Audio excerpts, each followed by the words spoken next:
söyleyebiliriz o.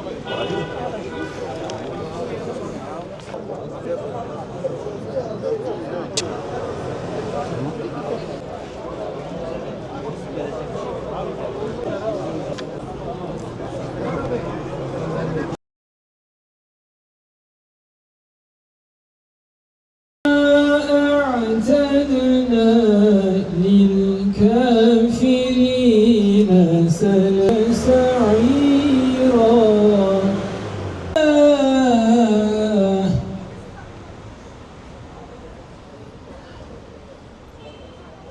معها الصلوات.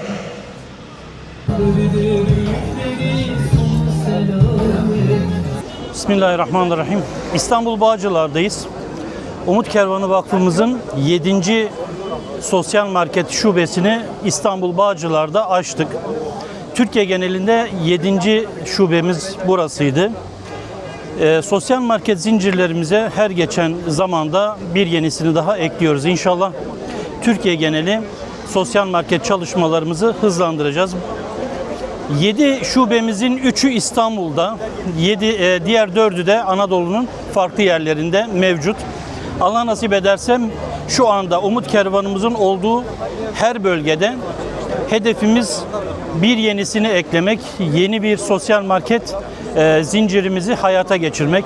İnşallah nasip olur. Bağcılarımıza hayırlı olsun. Genelde de İstanbul'umuza 7. şubemiz hayırlı olsun inşallah. Bu güzel hayra vesile olan bağışçılarımız başta olmak üzere tüm gönüllerimize hususen teşekkür ediyoruz. Ya Rabbi ya ilahel alemin, Ya Rabbi ya ilahel alemin.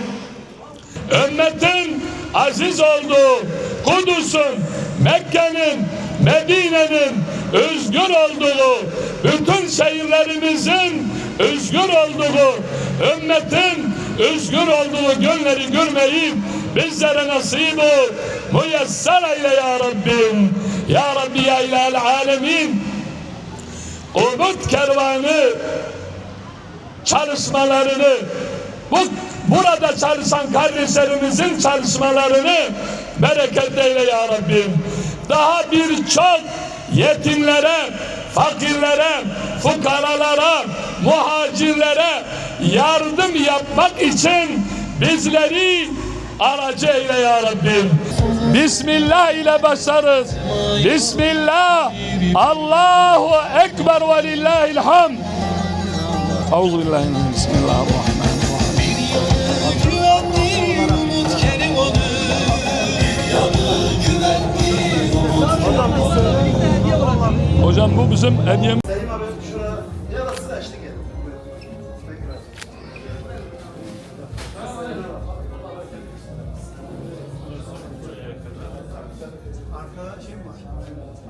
O mutfak. Hayırlı uğurlu.